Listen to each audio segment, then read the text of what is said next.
12 life hacks जो आपको जीवित रहने में मदद कर सकते हैं आपातकालीन स्थिति में। पहली चीज जो दिमाग में आती है वह है आपके दोस्तों या आपके परिवार की सलाह। हालांकि कभी कभी साबित प्रसिद्ध और लोकप्रिय रिकमेंडेशन भी गलत और हानिकारक साबित होती हैं। अच्छा, हमको सिखा रिया है। क्या आप जानते हैं कि चोट पर बर्फ लगाना साबित अच्छा विचार नहीं है और किसी बेहोश व्यक्ति को उठाने से गंभीर परिणाम हो सकते हैं। यहाँ 12 लाइफ हैक्स हैं जो आपको जीवित रहने में मदद कर सकते हैं। नंबर 12, आंख में किसी विदेशी वास्तु से निपटना।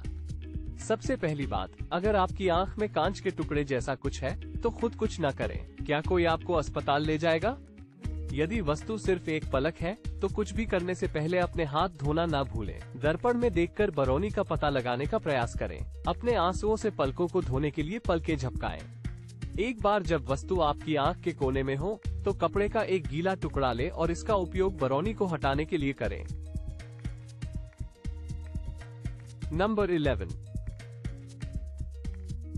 घाव पर मरहम लगाना। मलहम में अवांछित नमी होती है जो बैक्टीरिया के तेजी से प्रजनन के लिए एक बेहतरीन वातावरण है। सबसे अच्छी बात जो आप कर सकते हैं वो ये है कि घाव को ठंडे पानी और साबुन से साफ करें और उस पर सूखी पट्टी लगा दें। आप देखेंगे कि घाव तेजी से ठीक हो जाएगा।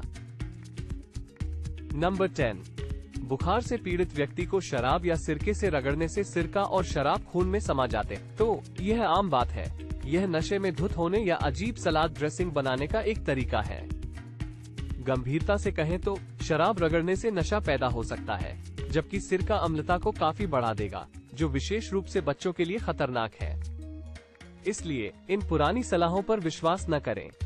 खूब पानी, चाय और अन्य गैर अल्कोहल तरल पदार्थ पिएं। कमरे में हवा को 61 से 64 डिग्री फ़ारेनहाइट या 16 से 18 डिग्री सेल्सियस के तापमान तक ठंडा करें। इन स्थितियों में आपको बहुत अधिक मात्रा में शराब मिल सकती है। इन स्थितियों में मरीज को बुखार अपने आप ठीक हो जाएगा। यदि वे ऐसा नहीं करते तो उन्हें डॉक्टर को दिखाना चाहिए। नंबर 9, अगर कोई बेहोश हो जाए तो आपको उसे उठाना होगा और उस पर ठंडा पानी छिड़कना होगा, है ना? खैर, ज्यादातर लोग यही सोचते हैं। अगर आपको ऐसा लगता है तो इस वीडियो को लाइक करें। हालांकि किसी बेहोश व्यक्ति को उठाने से ऐंठन और बढ़ जाएगी। आपको जो करना चाहिए वो उनके पैरों को ऊपर उठाना है। कपड़ों के किसी भी तंग टुकड़े को खोल दें और उनके आने के तुरंत बाद उन्हें खड़ा न होने दें। उनके होश में आने के बाद उन्हें कॉफी या एनर्जी ड्रिंक न पीने दें, जो बहुत से लोगों को पसंद है। कैफीन से केवल निर्जलीकरण होगा। नंबर 8, मक्खन या खट्टी क्रीम से जलने का इलाज करें। बहुत से लोग मानते हैं कि यह तरीका केवल इसलिए प्रभावी है क्योंकि ये दर्द से राहत देता है। लेकिन मक्खन और खट्टी क्रीम आपको बेहतर महसूस क्यों कराते हैं? बात यह है कि दर्द सिर्फ दर्द के कारण नहीं होता, बल्कि दर्द के कारण ही होता। हम उन्हें फ्रिज में रखते हैं, इसलिए जब हम उन्हें जलने पर रखते हैं तो वे ठंडे होते हैं। हालांकि खतरा यह है कि मक्खन और खट्टी क्रीम आपकी त्वचा को शुष्क कर देते हैं और हार्मोन एक्सचेंज को बाधित कर देते हैं। आपको अपने हाथ को 15 मिनट तक ठंडे पानी में रखना चाहिए। इससे दर्द में मदद मिलेगी। क्या आप जानते हैं जले हुए स्थान पर क्यों छाले पड़ जाते हैं? हमारे शरीर में सब कुछ एक कारण से होता है। छाले जलने का संकेत हैं। छाले घाव को संक्रमण से बचाते हैं। नंबर 7, अपने आप ही एक हड्डी सेट करना। क्या आप एक पेशेवर ट्रॉमा सर्जन हैं?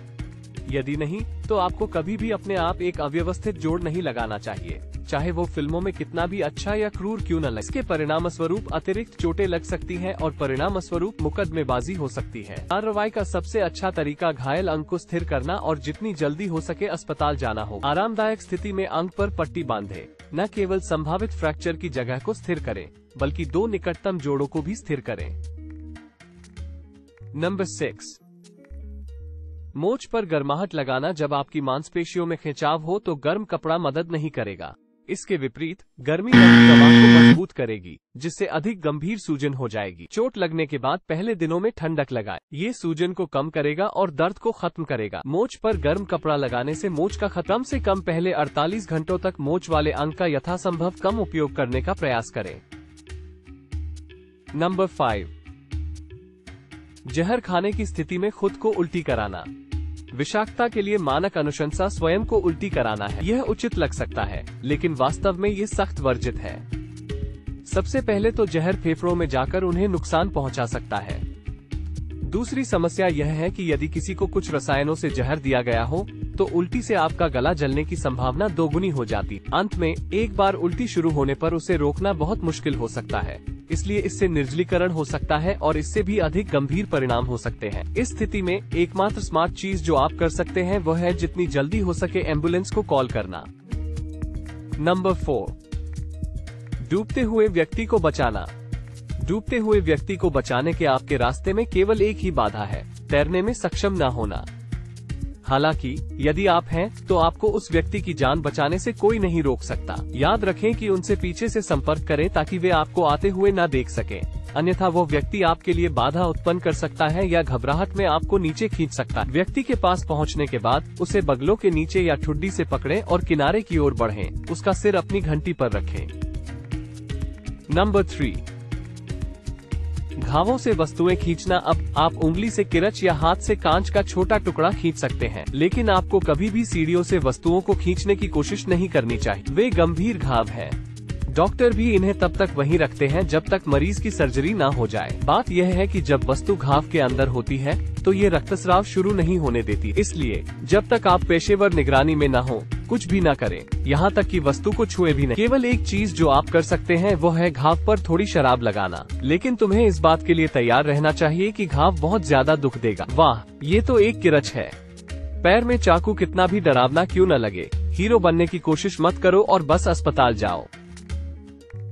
नंबर 2, चोट पर बर्फ लगाना। बर्फ से चोट का इलाज करने में वास्तव में कुछ भी गलत नहीं है, लेकिन ज्यादातर लोग इसे गलत करते हैं। यदि आप ठंड से जलना नहीं चाहते हैं तो आपको त्वचा पर सीधे बर्फ नहीं लगानी चाहिए। इसके बजाय अपनी त्वचा और बर्फ के पैक के बीच एक कपड़ा रखें। हालांकि कपड़े का उपयोग करने का मतलब यह नहीं है कि जलने का कोई खतरा नहीं है, इसलिए आपको एक बार में अधिकतम 20 मिनट तक ही बर्फ लगानी चाहिए और फिर एक चाकू लें और उसे काट लें और फिर 90 मिनट का ब्रेक। यदि किसी कारण से आपके पास कोई कपड़ा नहीं है जिसका आप उपयोग कर सकें, तो बर्फ का उपयोग बिल्कुल न करें। हमारा विश्वास करें, आप ठंड से जलने के बजाय चोट लगना पसंद करें। एक और बात जो आपको जाननी चाहिए वो ये है कि चोट लगने के 48 घंटे बाद बर्फ का उपयोग करने का कोई मतलब नहीं है।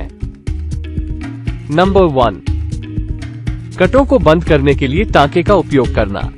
टांके का प्रयोग करना गलत नहीं है, ज्यादातर मामलों में ये घाव को बंद करने का एकमात्र तरीका है, लेकिन टांके लगाना एक लंबी और कठिन प्रक्रिया है। घाव ठीक होने के बाद टांके हटाने की आवश्यकता होती है, इसलिए कुछ मामलों में कम क्रूर चीज काम कर सकती है। 2, त्वचा का गोंद। त्वचा का गोंद बहुत जल्दी और वस्तुतः दर्द रहित होता है। गोंद का उपयोग करने से पहले घाव को ठंडे पानी से धो लें, फिर घाव को दबाकर खून को रोकें। घाव के किनारों को बंद कर दें और उस पर त्वचा का गोंद लगा दें। हालांकि यदि आप देखते हैं कि घाव बहुत बड़ा है तो जोखिम न लें और पेशेवर मदद के लिए अस्पताल जाएं।